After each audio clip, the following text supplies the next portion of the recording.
ദൈവത്തിൻ്റെ അതിപരിശുദ്ധമായ നാമം വാഴ്ത്തപ്പെടുമാറാകട്ടെ. രാജാക്കന്മാരുടെ 2-ാം പുസ്തകം 6-ാം അധ്യായം 5-ാം വാക്യത്തിൽ ഏലിശയുടെ ശിഷ്യൻ്റെ ഒരു കരച്ചിലാണ്. ശിഷ്യൻ നിലവിളിച്ചുകൊണ്ട് ഏലിശയോട് പറയുന്നു, അയ്യോ യജമാനനെ, എൻ്റെ കോടാലി വെള്ളത്തിൽ വീണിരിക്കുന്നു. കടം വാങ്ങി മരം മുറിക്കാനായി കടന്നുപോയി. താമസിക്കുന്ന ഇടം വളരെ ഞെരുക്കുമെന്ന് കണ്ട് അതിനെ ഒരു വിശാലതയിലേക്ക് കൊണ്ടുവരുവാൻ തക്കവണ്ണം ഇറങ്ങിപ്പുറപ്പെട്ടതായ ഏലിശയുടെ ശിഷ്യന്മാർ.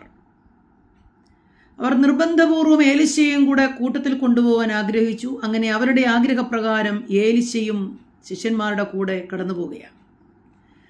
അവിടെ ചെല്ലവേ ഒരു വ്യക്തി, ഒരു ശിഷ്യൻ തൻ്റെ പ്രവൃത്തി ചെയ്തുകൊണ്ടിരിക്കുമ്പോൾ ആ കോടാലി ഊരിപ്പോയി, അത് വെള്ളത്തിൽ വീണു. ഒരു രക്ഷയുമില്ല. എങ്ങനെ മടക്കിയെടുക്കും? ഏറ്റവും വലിയ അവൻ്റെ വിഷയം ഇത് കടം വാങ്ങിയതായിരുന്നു. എവിടെ വീണു എന്ന് കാണിച്ചു തരിക എന്ന് പറഞ്ഞ ഏലിശ ഒരു കോൽ വെട്ടി വെള്ളത്തിലിട്ടു. ഈ ഇരുമ്പ് പൊങ്ങി വരുവാനിടയായി തീർന്നു. പ്രിയപ്പെട്ടവരെ, ഒരു വലിയ നഷ്ടത്തിൻ്റെ നിലവിളി. എങ്ങനെ നഷ്ടമായി? ഉണ്ടായിട്ടും ഉള്ളതിൽ നിന്ന് നഷ്ടമാകുകയല്ല, ഇല്ലാത്തൊരുവൻ എവിടെ നിന്നോ കടം വാങ്ങിയ ഒരു നന്മ, അത് നഷ്ടമായി പോയൊരവസ്ഥ. ഇതിൻ്റെ മേൽ ആർക്ക് പ്രവർത്തിപ്പാൻ കഴിയും? സർവശക്തതയുള്ള കർത്താവിൻ്റെ വാക്കുകൾക്ക്, അവൻ്റെ ഭക്തന്മാരുടെ വാക്കുകൾക്ക് ഏത് കാര്യത്തെയും സാധിപ്പിക്കുവാൻ കഴിയും. കേവലം ഒരു കോൽ കൊണ്ട് ഒരു ഇരുമ്പ് പൊങ്ങി വരിക മാനുഷിക ദൃഷ്ടിയിൽ അസാധ്യം. എന്നാൽ ദൈവത്തിന് സകലതും സാധ്യം തന്നെ.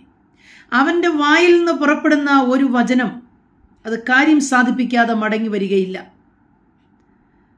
എന്തിനു വേണ്ടി വചനം അയക്കപ്പെടുന്നുവോ ആ വചനം ആ വിഷയത്തിൻ്റെ മേൽ വിടുതലുമായി മടങ്ങി വരും.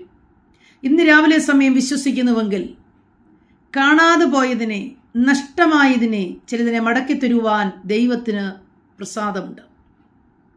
2 കാര്യം ചെയ്യണം. 1, പറയേണ്ടവനോട്, തൻ്റെ യജമാനനായ തൻ്റെ ഗുരുവായ ഏലിശയോട് തനിക്ക് സംഭവിച്ച വേദന പറയുവാൻ തക്കവണ്ണം ഇടയായിത്തീർന്നു. താൻ പറഞ്ഞ വേദനയെ മനസ്സിലാക്കിയ ഏലിശ ചോദിക്കുന്നു, എവിടെയാണിത് വീണത്? എന്നെ നീ കാണിച്ചു തരണം. നഷ്ടമായിപ്പോയ അനുഭവത്തെയും എന്താണെന്നും എങ്ങനെയാണെന്നുമുള്ള പൂർണ്ണമായൊരു വിവരം ഏലിശയ്ക്ക് കൊടുക്കുമ്പോൾ ഏലിശ ദൈവത്തിൻ്റെ അരുളപ്പാടുകൾ പ്രാപിക്കുന്ന ഒരു ദൈവപുരുഷനാകയാൽ അവൻ്റെ വാക്കുകൾ കൊണ്ട് അതിനെ മടക്കിക്കൊണ്ടുവരുവാൻ കർത്താവിന് കൃപ തോന്നി. ഏലിശ വെട്ടിയിട്ട കോലിൻ്റെ മുമ്പിൽ ഏതിരുമ്പും പൊങ്ങി വരികയാണ്. ഇന്ന് രാവിലെ സമയം ദൈവത്തിൻ്റെ ആത്മാവ് പറയുന്നു, നിങ്ങൾ നിസ്സാരമെന്ന് തോന്നുന്ന ഒരു വിശ്വാസത്തിൻ്റെ വാക്കാണ് നഷ്ടമായി പോയ ചിലതിനെ മടക്കിക്കൊണ്ടുവരാൻ പോകുന്നത്. പ്രതികൂലമെന്ന് പറയുന്ന നിങ്ങളുടെ അവസ്ഥകൾക്ക് വിശാലത തരാൻ പോകുന്നത്, അതേ പ്രിയപ്പെട്ടവരെ, വിശ്വാസത്തിൻ്റെ ഒരു വാക്കാണ്.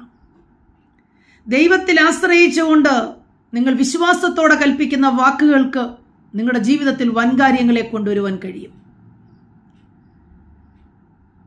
പ്രവർത്തിക്കുക എന്നുള്ളത് തിരുവുള്ളമുണ്ടായിട്ട് ദൈവത്തിൽ നിന്ന് വരുന്നതാണല്ലോ. ഇച്ഛിക്കുക എന്നതും പ്രവർത്തിക്കുക എന്നതും തിരുവുള്ളമുണ്ടായി സംഭവിക്കുന്നതാകയാൽ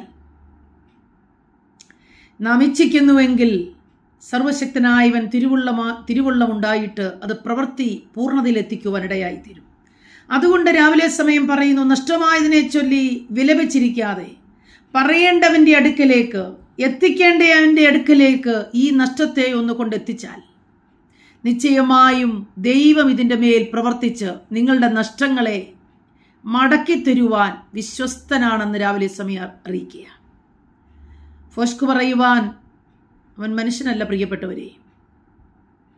ദൈവത്തിൻ്റെ വായിൽ നിന്ന് വരുന്ന വചനങ്ങളൊക്കെയും സത്യമായവ തന്നെ. അതതിൻ്റെ പ്രവൃത്തിയെ പൂർത്തീകരിപ്പാൻ ശക്തിയുള്ളത് അത്രയാകുന്നു. അതുകൊണ്ട് ദൈവസന്നിധിയിൽ ഇന്ന് രാവിലെ സമയം എന്താണ് ഭാരപ്പെടുത്തിക്കൊണ്ടിരിക്കുന്ന നഷ്ടമായി പോയ അനുഭവം? ആത്മീയ കൃപാവരങ്ങളാണോ? ഭൗമിക ജീവിതത്തിൻ്റെ നന്മകളാണോ? മറ്റേതെങ്കിലും രീതിയിൽ നിങ്ങളെ അസഹ്യപ്പെടുത്തുന്ന അനുഭവങ്ങളാണോ?